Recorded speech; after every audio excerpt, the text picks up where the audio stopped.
हाँ, it's the last part. इसके बाद मेंबर्स ही मेंबर्स होंगे। तो let's move ahead for fossilisation and types of fossils. Fossil से आप क्या समझते हैं? बेसिकली अवशेष बोलते हैं, डेड रिमेन्स बोलते हैं, जो कि प्रिजर्व हो जाएं सेडिमेंट्स ऑफ सॉइल के अंदर। तो that's are the dead remains of plants and animals which are present deep inside the sediments of the earth crust. उन्हें फॉसिल्स बोलते हैं।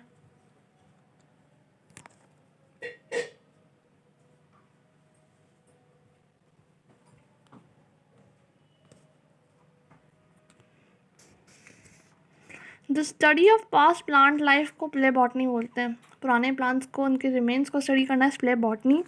It can be made through the use of fossils. A fossil in general may be defined as a concrete evidence of the existence of prehistoric organism. Thus, fossils serve as a tool for a paleobotanical studies and basic material is available in the sedimentary rocks में ही मिलते हैं most of the fossils. Fossilization, the process of preservation of living beings or their parts in their form of fossil, इसको fossilization बोलते हैं। और दो famous fossilization theory हैं यहाँ पे। एक है रिप्लेसमेंट थ्योरी और दूसरी है infiltration theory. According to this theory, fossilization takes place by replacement of molecules of the original substance of plants one by one. उसकी जगह मिनरल सॉल्यूशन आ जाएगा सॉइल का।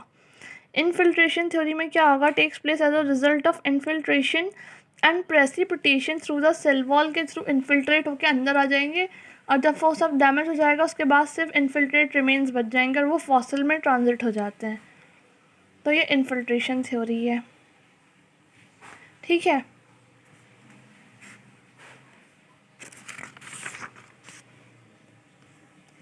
Free carbon release in this process, carbonates के साथ ये calcium carbonate और magnesium वो बना लेते हैं upon disintegration of organic substance. जब कब हो जाता है? जब डिसइंटीग्रेशन हो जाएगा ऑर्गेनिक रिमेन्स का।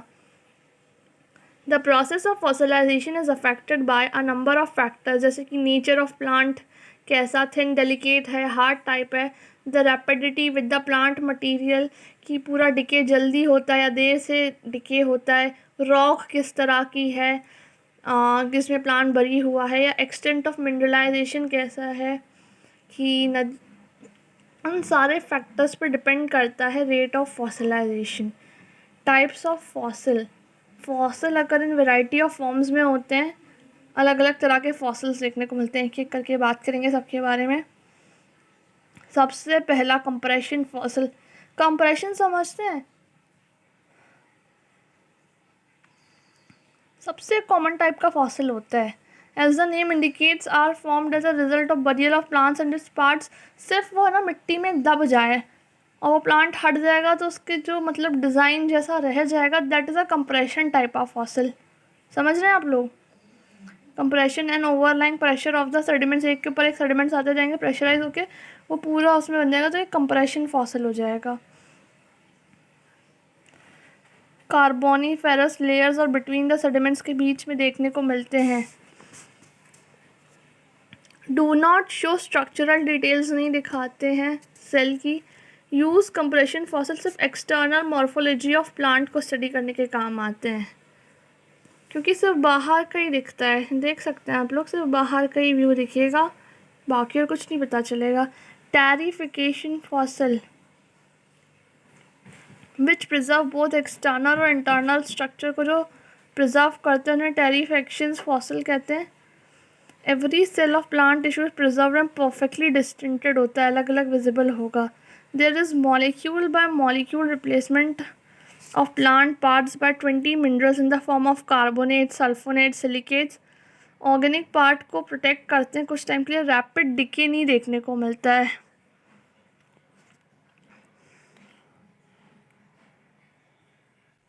इन the past this been accomplished by exclusion of air are rare, बहुत रेयर होते हैं लेकिन बहुत सुटेबल होते हैं स्ट्रक्चरल स्टडीज़ को। अगर सेल को डिटेल में स्टडी करना है तो this kind of fossils are useful. कौन से fossils? Petrifactions fossil, incrustation fossils होते हैं।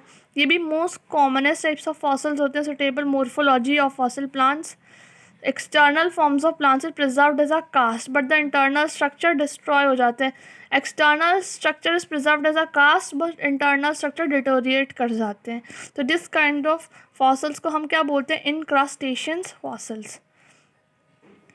इम्प्रेशन फॉसल्स की बात करते हैं. Just impressions of plant parts and sediments do not contain organic material as in compressions. Are in fine and soft material better details they occur abundantly in the clay deposits of Purrier in western Tennessee में देखने को मिलते हैं. ठीक है, ये हो गया impressions fossils के बारे में.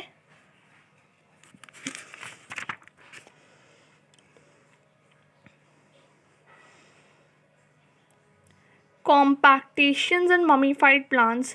These fossils plants or plant parts compressed by the vertical pressure one against another. In such fossils, intervening matrix is not found between plant parts. Coal balls होती हैं. टेरिडिफाइड प्लांट्स ऑर्गन्स और रफली spherical shape के कोल balls बना लेते हैं. कोल के form में आकर होते हैं form by the infiltration of calcium carbonate, magnesium carbonate, iron sulphide and buried plant parts, है ना, in the form of coal balls में देखने को मिलेगा. एम्बर होता है. इट इज़ रेजिनस एक्सक्रीशन होता है कॉनिफेरस ट्री का due to injuries, boring insects decaying branches के थ्रू निकल के आते हैं. तो वो भी कैसा फॉसल वर्क करता है ना. और एक्चुअल रिमेन्स होते हैं लीफ कोल पेपर फॉसल्स होते हैं. एक्चुअल रिमेन्स में relatively young, there complete decomposition prevent low temperature की वजह से तो पूरा प्लांट फॉसलाइज हो जाता है. समटाइम्स हमें सूडो फॉसल जैसे लगते हैं, इल्यूजनरी टाइप के फॉसल्स लगते हैं कि ठीक है.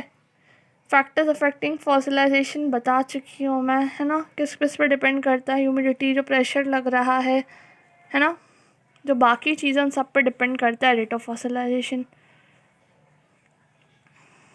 Nature of tissue formation, intensity of destructive force, कितनी ज़्यादा इंटेंसिटी से डिस्ट्रक्टिव फोर्सेस है, प्रेशर, ये विंड, बाकी सारी चीज़ें लगेंगी, टेम्परेचर, तो फॉसल डिस्ट्रॉय भी हो सकता है. अभी तो सिर्फ टाइप्स ऑफ फॉसिलाइजेशन तक ही मैं रख रही हूँ. ऐसे आगे हम बात करेंगे some useful techniques for the study of